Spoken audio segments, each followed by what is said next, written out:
तो प्रभु किसको भगवान मिलते हैं?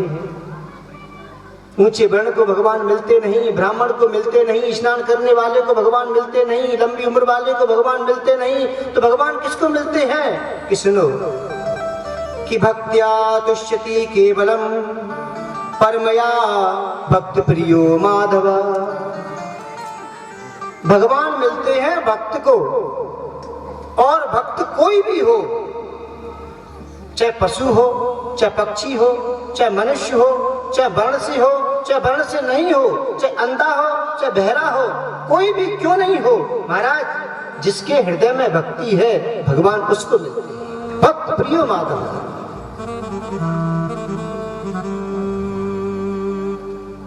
आपने कहा कि ऊंची जाति वाले को भगवान मिलते होंगे, ऐसी बात नहीं है। विदुर जी की क्या जाति थी? विदुर जी महाराज तो दासी के पुत्र थे, और उनके घर जाकर के भगवान ने केले के छिलके खाए, उनके भाव से प्रसन्न होकर के। परीक्षित महाराज ने कहा प्रभु ये बात मेरी समझ में नहीं आई कि ये कैसी भक्ति है।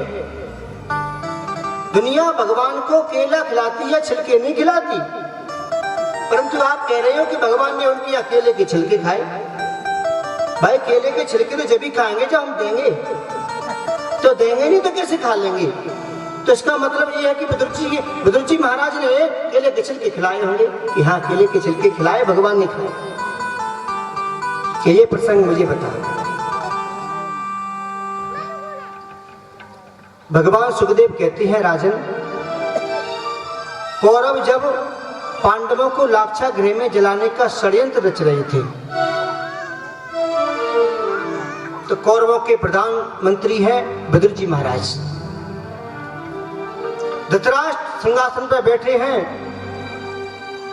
आज विदुर जी महाराज बड़े आवेश में आकर कहते हैं, हे महाराज, अन्याय की बेल पर कभी अमृत का फल नहीं आ सकता। सावधान हो जाओ महाराज, भगवान ने आपकी आंखें दी नहीं है ऊपर की आंखें, बाहर वाली आंखें आपके हैं नहीं, अंदर वाली आंखों को आपके पुत्र ने नष्ट कर दिया। कि आपका पुत्र है ना दुर्योधन, आपका पुत्र नहीं है, ये पुत्र आपको, आपके परिवार को, आपके राज्य को नाश के कगार पर ले जाएगा। ये अत्याचारी है, पापी है, और आप जो हैं जो इसका समर्थन करते हैं। आपको पता है आपके पुत्रों ने पांडवों को जलाने के लिए लाक्षा गृह का निर्माण करवाया है, उसमें जलाने का षड्यंत्र रचा जा रहा है। पांडव कमजोर नहीं है, वो आपका सम्मान करते हैं, इसीलिए वो आपसे कुछ कहते नहीं है। उनके पिताजी तो है नहीं, उनके सर्वस्व आप हैं, और आप भी ऐसा अन्याय कर रहे हैं महाराज। इसीलिए अगर एक आदमी घर में एक आदमी है अत्याचारी पापी है, अगर उसका कहना अगर हम नहीं माने तो समस्त परिवार हमारा नाश होने से बच रहा है, तो ऐसे लोगों का कहना नहीं मानना चाहिए, ऐसे पुरुष को त्याग देना चाहिए। आपके घर में दुर्योधन कलंक पैदा हो गया है महाराज, इसका त्याग कर दो, अन्यथा आपके परिवार को नाश के कगार पे ले जाएगा। ये शब्द विदुर जी महाराज ने धृतराष्ट्र से कहे। धृतराष्ट्र ऐसे गर्दन करके बैठा सुन रहा। इतने में दुर्योधन का प्रवेश हुआ, उसने सारी बातें सुनी, आवेश में आ गया। क्यों दासी पुत्र, तुझे शर्म नहीं आती? मेरे राज्य में रहता है, मेरी कृपा से तू मेरे राज्य में रहता है, मेरा ही अन्न खा रहा है, शर्म आनी चाहिए तुझे, और मुझको ही घर से निकालने की बात कर रहा है। अगर तेरी आंखों में शर्म है तो इसी समय अपने बिस्तर उठा और मेरे राज्य से निकल जा, यहां तेरे लिए कोई रहने के लिए स्थान नहीं। इतने बड़े संत का अपमान किया महाराज। जब संत का अपमान होता है ना, उसी समय से नाश की नींव लग जाती है। जैसे रावण को देखो, रावण ने विभीषण का त्याग किया, उसी समय से उसकी नाश की नींव लग गई। विदुर जी महाराज की आंखों में आंसू आ गए। ये शब्द आज तक उन्होंने नहीं सुने राज से निकलने के लिए। महाराज के सामने पहुंचे। महाराज, आप क्या समझते हैं, मैं आपके राज में सुखी हूं? मुझे ऐसा राज नहीं चाहिए, मुझे ऐसी नीति नहीं चाहिए, मैं नहीं रहना चाहता। दुर्योधन के सामने हाथ जोड़ के बोले, हे दुर्योधन, क्या करूं? ये मेरी गलती नहीं है, मैंने अपने स्वभाव के अनुसार आपके पिताजी को समझाया। महाराज, दुनिया कहेगी बद्र जी जैसे मंत्री होते हुए भी परिवार का नाश हो गया, इसीलिए मैं अपने धर्म को निभा रहा था। आप चाहते हैं कि मैं महल से निकल जाऊं? मेरा है क्या? तब परमात्मा का है, उसकी जो इच्छा होगी वहां रखेगा, वहां रहूंगा। बद्र जी महाराज ने उसी समय अपने कागज पोथी लेकर के और धृतराष्ट्र के सामने रख दिए। महाराज, आप संभालो, मैं नहीं रहता। धृतराष्ट्र ने एक शब्द नहीं कहा। महाराज, जिसकी बुद्धि बिगड़ती है ना, जिसका नाश आता है, उसकी बुद्धि बिगड़ जाती है। काल दंड गहि काहू न मारा, मानस में लिखा हुआ है, काल दंड गहि काहू न मारा, हरहि धर्म बल बुद्धि विचारा। काल डंडा लेकर किसी को नहीं मारता, उसकी धर्म और बुद्धि और विवेक को हर लेता है। जब बुद्धि और विवेक नष्ट हुए तो उसका पतन उसी समय हो जाता है। बोले वृंदावन बिहारी लाल की जय हो। बद्र जी महाराज चले गए। एक कदली के वन में झोपड़ी बना करके रहने लगे। उनकी पत्नी भी उनके साथ में है। पत्नी ने कहा, आप नहीं रहेंगे महल में तो मैं क्या करूंगी यहाँ रहकर, चलो। कदली के वन में रहते हैं। आज भगवान शांति दूत बनकर के आ रहे हैं। शांति दूत बन के आए। दुर्योधन ने भगवान के स्वागत करने के लिए कपट पूर्ण मैत्री का परिचय देते हुए बड़ा सुंदर स्वागत करवाया। भगवान ने देखा दुर्योधन ने स्वागत तो अच्छा करवाया है, परंतु इसके मन की भावना निर्मल नहीं है। और जहां मन निर्मल नहीं है, चाहे कुछ भी चढ़ाते रहो, कितना भी स्वागत कर लो, कितनी भी सजावट कर लो, कुछ भी होने वाला नहीं है। भाव का हूं मैं, भूखा हूं मैं, भाव ही की इशार है। भगवान सुखदेव कहते हैं, राजन, बड़ा सुंदर स्वागत किया। आइए महाराज, द्वारकाधीश की जय हो, द्वारकाधीश की जय हो। बलराम जी ने कहा, कन्हैया से देखो मेरे शिष्य ने कितना स्वागत किया है। भगवान ने कहा, ये बलैया दंडोत कर रहा है।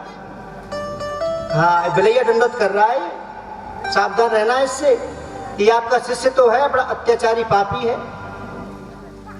पहुंचे सिंहासन पर विराजमान हुए और भगवान ने प्रस्ताव रखा कि दुर्योधन, एक बात कहूंगा आपसे कि ये बताओ कि पांडव कौन है? क्या आपके भाई हैं पांडव? कि हाँ, हमारे भाई हैं पांडव। आपके काका के पुत्र हैं ना? हाँ, हमारे काका के पुत्र हैं। अगर आपके भाई हैं पांडव तो आधे राज्य के अधिकारी हुए। पड़क के खड़ा हो गया दुर्योधन कि कदापि नहीं, आधा राज्य तो बहुत दूर होता है, मैं सुई की नोक की बराबर भी जमीन बिना युद्ध के नहीं दे सकता। भगवान ने कहा, युद्ध की बातें करता है तू, युद्ध की बातें मत कर। और फिर रही आधे राज्य की बात, आधे राज्य को छोड़ दे, 5 गांव दे दे बस। मैं 5 गांव से 5 पांडवों को संतुष्ट कर लूंगा। परंतु दुर्योधन ने कह दिया, सूच्यम ने ग्रेव दायामी, मैं सुई की नोक की बराबर भी जमीन बिना युद्ध के नहीं दे सकता। युद्ध होगा, जिसको विजयश्री मिलेगी वही राज्य का अधिकारी होगा। भगवान ने कहा, आपने युद्ध अभी नानी से, काकी से कहानी में सुन लिया होगा, अभी आपने युद्ध देखा नहीं है। लाखों बच्चे अनाथ हो जाएंगे, लाखों स्त्रियां विधवा हो जाएंगी, उसकी जिम्मेदारी आपके ऊपर होगी। परंतु दुर्योधन नहीं माना। सबके सामने पितामह भीष्म, द्रोणाचार्य, कृपाचार्य, बड़े बड़े महारथी महापुरुष बैठे हुए हैं, उनके सामने दुर्योधन बोल रहा है। इतने में धृतराष्ट्र ने दुर्योधन का हाथ दबा दिया। अरे मूर्ख, ऐसे क्यों बोल रहा है? सबके सामने क्यों बोल रहा है? इतने में तो बात बदल दी दुर्योधन ने। चल चलो रहने दो, ये राजपाट की बातें तो बाद में होती रहेंगी। कन्हैया ऐसा करो, आप बहुत दूर से चल के आए हो, आपको भूख प्यास लग रही होगी। मेरी माता गांधारी ने 56 प्रकार के भोग बनाए हैं, चलो भोजन करो। भगवान कहते हैं दुर्योधन अभी गाली गलौज करके भोजन करा रहा है, ये कठोर शब्द कहकर के भोजन करा रहा है, तू क्या समझता है मेरे यहाँ कमी है क्या कोई? भोजन दो स्थितियों में किया जाता है, या तो कराने वाले के मन में श्रद्धा हो, कूट कूट के श्रद्धा भरी हो, या करने वाला भूखा हो। भगवान ने कहा आपके मन में श्रद्धा नहीं है, मुझे भूख नहीं है, भोजन करने का तो कोई प्रश्न ही नहीं है। रही बात भोजन की, आप कहते हैं कि बहुत दूर से चल के आया, भूख लगी होगी, तो उस भूख को तो मैं विदुर जी महाराज के यहाँ मिटाऊंगा, उनके यहाँ भोजन करूंगा। दुर्योधन कहता है अरे महाराज, विदुर जी महाराज के यहाँ अपने खाने के लाले पड़ रहे हैं, वहां कुछ भी नहीं है, फल फ्रूट खा के काम चलाते हैं। भगवान ने कहा ऐसी बात नहीं है, उन्होंने निमंत्रण दिया है कि द्वार हस्तिनापुर आना तो मेरे यहाँ भोजन करना। जिसने निमंत्रण दिया है तो कुछ तो व्यवस्था की होगी, मैं भोजन वहीं पे करूंगा। सब कुछ को छोड़ दिया। दुर्योधन की मैं बात याद है, साग विदुर घर खाया।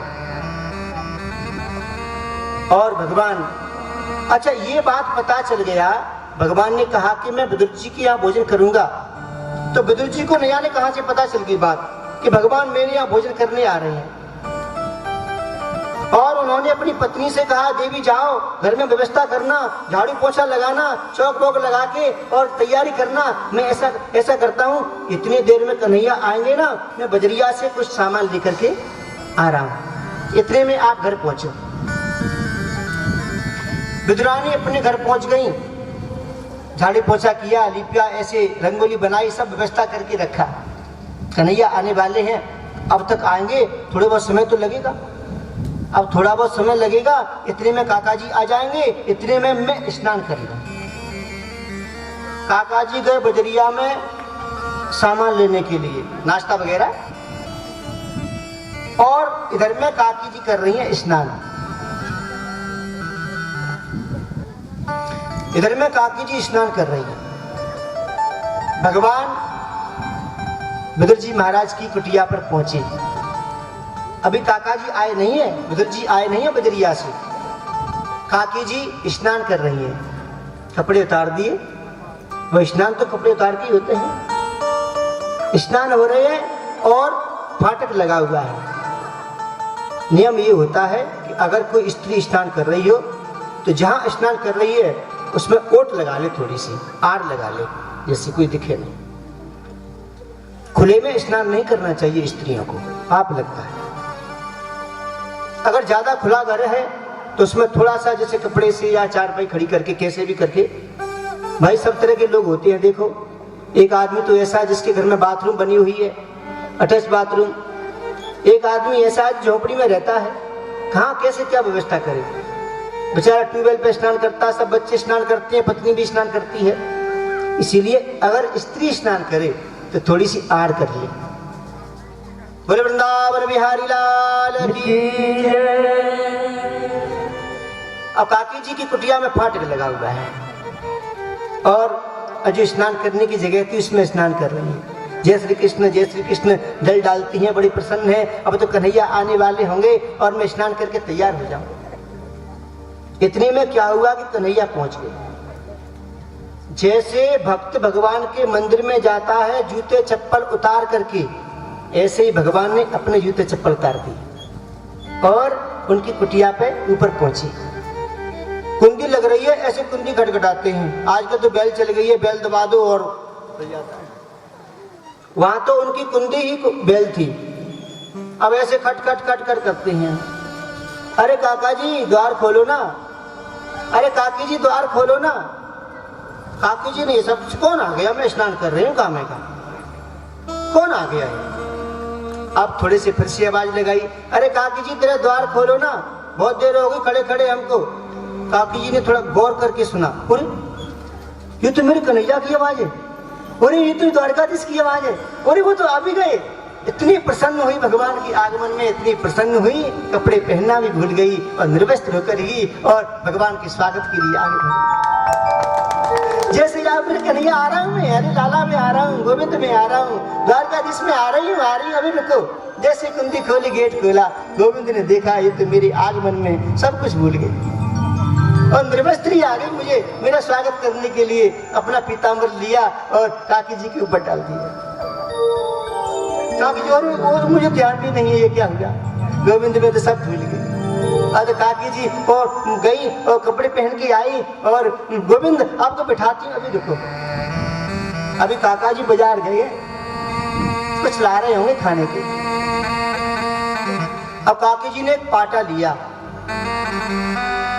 तो काकी जी ने पाटा लिया, भगवान को बैठाने के लिए तैयार हुई कि लाला आप यहाँ पे बैठ जाओ, नहीं ये जगह अच्छी नहीं है, यहाँ पे बैठ जाओ, नहीं नहीं नहीं ये जगह अच्छी नहीं है। जैसे ही भगवान बैठने को तैयार होते, इतने में कह देती कि ये जगह अच्छी नहीं है, यहाँ पे बैठ जाओ। पूरे आंगन में नचा दिया गोविंद को। एक जगह पाटा बिछा भी दिया तो उल्टा बिछा दिया, कुछ भी नहीं पता है उसके मन में तो एक ही भाव है कि मेरी कुटिया में आज गोविंद आए। भगवान उल्टे पाटे पर ही बैठ गए। भगवान ने उनकी भावनाओं को देखा तो मेरे गोविंद की आंखों में आंसू आ गए। इतना प्रेम, वाह। मैं संसार में आता हूं अवतार लेने के लिए तो ऐसे लोगों के लिए ही आता हूं, ऐसे लोगों के लिए ही आता हूं। पाटे पे बैठ करके बोले काकी जी मुझे तो भूख लग रही है बहुत। तो काकी जी बड़ी शर्म के मारे कुछ कह भी नहीं सकी कि अभी तो काका जी आ रहे होंगे, यानी कितना समय लगेगा, आपको भूख लगी है। नहीं काकी जी हमको तो अभी दो, अभी चाहिए। कन्हैया की आदत, ये तो जन्म की आदत है भगवान की। मैया से कहते छोटे से था ना कि मैया मुझे मक्खन चाहिए, अभी चाहिए, अभी चाहिए। भगवान की आदत खत्म नहीं हुई। तो भगवान ने कहा कि मुझे अभी चाहिए, कुछ खाने को दो।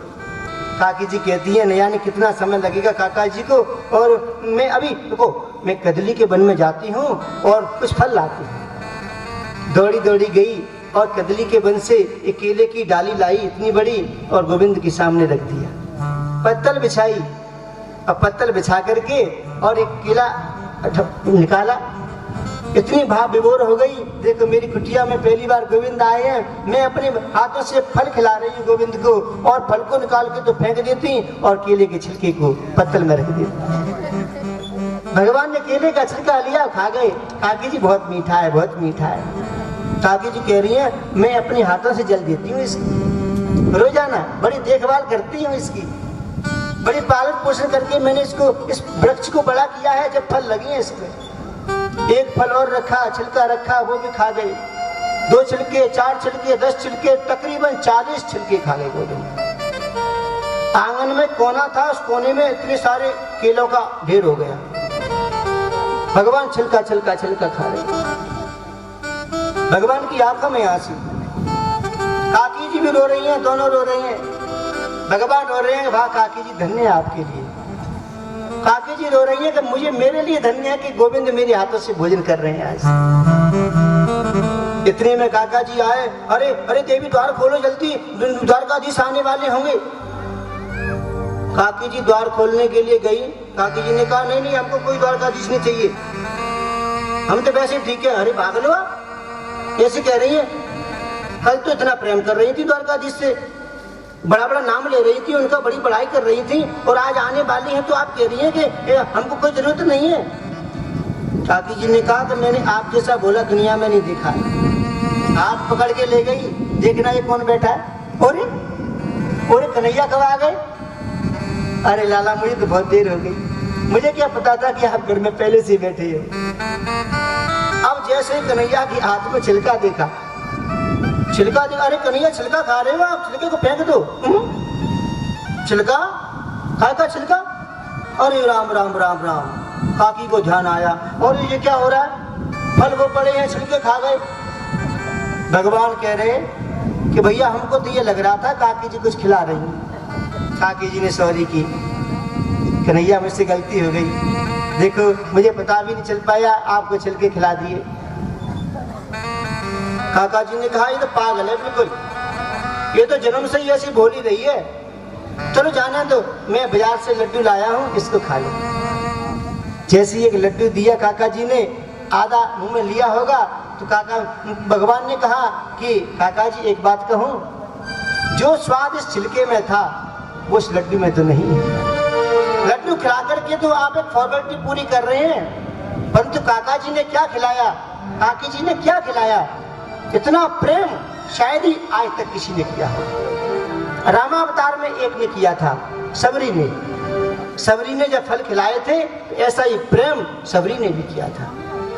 बोले वृंदावन बिहारी लाल की जय।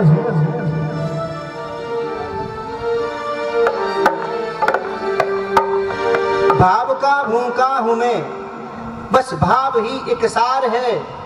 भाव से मुझको बजे तो भव से बेड़ा पार है।